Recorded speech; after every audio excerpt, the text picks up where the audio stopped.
I don't want to say it with my words because I'm sure you should say it, but could you please talk about things you missed on in life? I speak about all of the mistakes I made and the opportunities that I lost. For one thing, I don't know how many of you are familiar with an artist called Jean-Marie Basquiat. And Basquiat, when he was a very young man, one day I received an envelope in my office at Warner Brothers. And I opened the envelope and there were about 20 beautiful watercolors. I didn't think they were that beautiful at the time. They just looked like graffiti to me.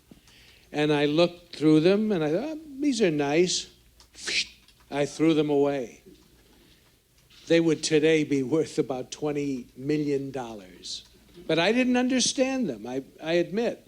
And then there was a record artist named Prince who sent me a demo recording of a song he wrote called Little Red Corvette. And I played it. He had asked me if I would do a video of this song. And I played the record.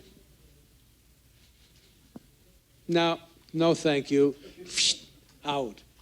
And then I was offered a 1/3 ownership of the basketball team, the Boston Celtics, for very little money.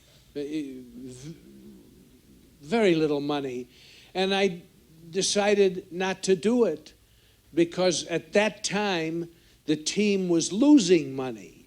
This was in 1978. They were losing money. And I thought, well, I love basketball, but I'm not going to gamble. And then I was offered the opportunity to own 1/3 of a young fighter who was just coming up.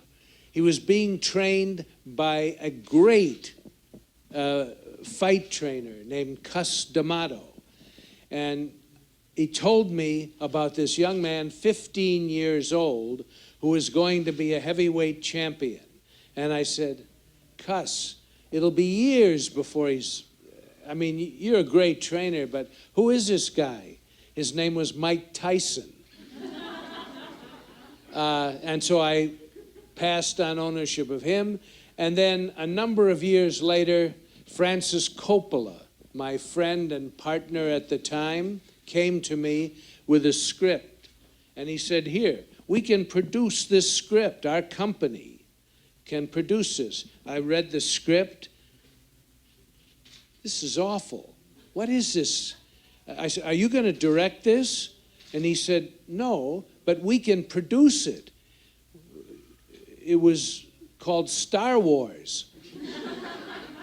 I said, you're not going to direct it? He said, no, George is. George was his assistant, George Lucas. I said, he can't direct this. George Lucas cannot direct this. I don't want to invest in it. So if I had invested in it, I would own this hotel today. So there are many opportunities like that I begin my book explaining what a fool I actually was.